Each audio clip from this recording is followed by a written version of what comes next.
Espíritu Santo, ilumínanos y santifícanos. Uno normalmente utiliza el término desgracia para referirse a todo aquello que supone una calamidad en la vida, la enfermedad grave, la muerte, la pérdida de un ser querido, una situación económica precaria, etc. Y tendríamos que decir que esas situaciones pues son males que aquejan al hombre, bien sea por el mismo ritmo de la naturaleza, bien sea por las acciones y decisiones que nosotros tomemos, buenas o equivocadas. Por ejemplo, la enfermedad es algo que a cualquiera le puede llegar, ¿cierto? La muerte también. Hay situaciones ya de peligro que nos rodean, como por ejemplo que Dios nos guarde un accidente, vamos a un lugar y sucede una cuestión de inseguridad y nos agreden nuestra integridad o nos quitan la vida. Como hay cosas que también dependen de nuestras malas decisiones, de pronto quebró la empresa por mi mala decisión, etc. Pero hacen parte de ese devenir de la vida, es decir, no es que Dios quiera enviarnos males. Y se entiende hoy cuando lo dice el versículo que escuchamos antes del Evangelio de Ezequiel 33:11, que dice: no me complazco en la muerte del malvado.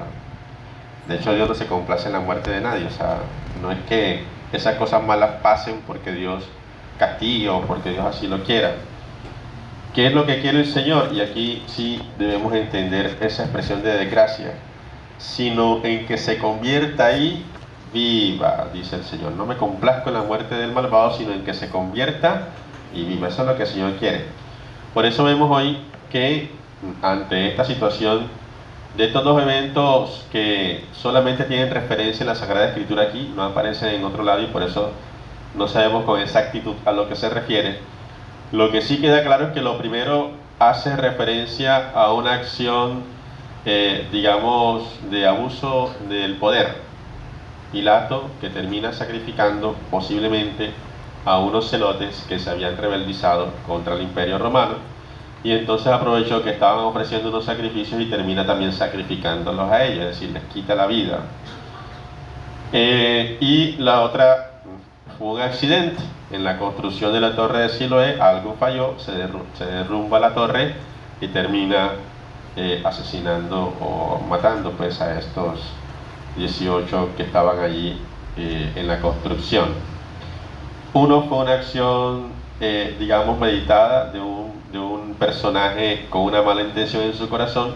Lo otro fue un accidente. Pero los dos casos no se pueden entender como un castigo de Dios o un mal enviado por Dios o una desgracia. ¿Cómo lo entiende el Señor? Bueno, son circunstancias, insisto, como lo estamos reflexionando aquí, que pueden pasar, de las cuales hay que pedirle más bien a Dios, que no quiere la muerte de nadie, que no quiere el mal para nadie, que nos guarde, y pidamos eso al Señor, que nos guarde de la enfermedad, que nos guarde de la muerte, que nos guarde de los accidentes, que nos guarde de los peligros, que nos guarde de todo aquello que nos puede dañar, que nos puede hacer daño, y ciertamente Él nos protege. Lo que sí es la reflexión que está de fondo, porque parece ser que se entendía que decían, o la comprensión que había es que a ellos les había pasado eso por su pecado. Y entonces Jesús va a decir: no es que sean más pecadores que ustedes. Si ustedes no se convierten van a perecer lo mismo. Y hay que entender aquí la muerte como la muerte espiritual, ¿no? No es que Dios le esté diciendo: si ustedes no también se van a morir. Pues morir nos vamos a morir todos algún día. Sino lo que está diciendo el Señor es: van a caer en una verdadera desgracia. ¿Por qué? Porque la desgracia, técnicamente hablando, es la ausencia de la gracia. Esa sí es una verdadera desgracia. Perder la gracia de Dios. Perder a Dios. Por eso vemos que en la primera lectura hoy se nos habla de eso, de la gracia. Dice el apóstol a los Efesios: a cada uno de nosotros se le ha dado la gracia según la medida del don de Cristo. ¿Y cuál es la medida del don de Cristo? Se ha desbordado totalmente. Por eso pedíamos en la oración colecta, si estuvieron ustedes atentos, que por intercesión de la Virgen María nosotros lleguemos a la plenitud de la gracia. Y por eso aquí al final de esta primera lectura se muestra una dinámica de crecimiento en la gracia. Dice, vamos creciendo. La idea del Señor es que no nos quedemos como niños espirituales, sino que vayamos creciendo en esta dinámica de la gracia, abiertos cada vez más a la gracia de Dios, para que cada vez seamos más agraciados por el Señor. Y María, obviamente, la reconocemos nosotros como la llena de gracia, la que está llena de Dios totalmente. Entonces, ¿cuál es la verdadera desgracia? Perder a Dios, perder la gracia de Dios. Los demás son situaciones que pueden pasar y que pedimos a Dios que nos guarde. La verdadera desgracia es perder la gracia de Dios. Por eso el llamado urgente que hace hoy Dios en la palabra es a la conversión.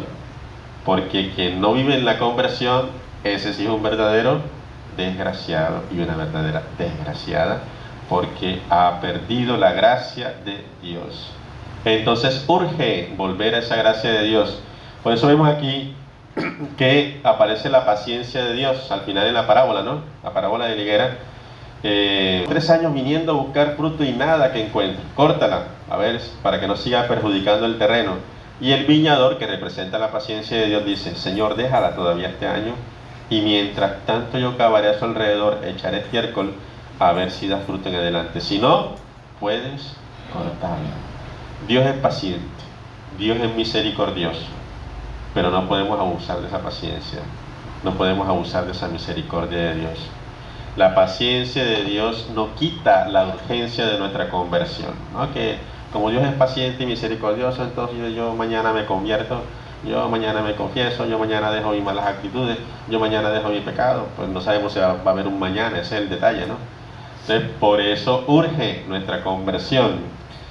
E insisto, la paciencia de Dios no quita la urgencia de nuestra conversión. Así que, queridos hermanos y hermanas, no caigamos en la verdadera desgracia, que no son las situaciones malas que pasan, que a cualquiera le pueden pasar porque son circunstanciales de la existencia y de la vida. E insisto, Dios nos guarde de ella, pero que nos guarde de todo la verdadera desgracia, que es perder la gracia de Dios. Así que hoy llegamos ante Dios ese compromiso decidido, radical y urgente de nuestra conversión, para que como María bebamos de la fuente de la gracia y también nosotros lleguemos a estar llenos de la gracia de Dios.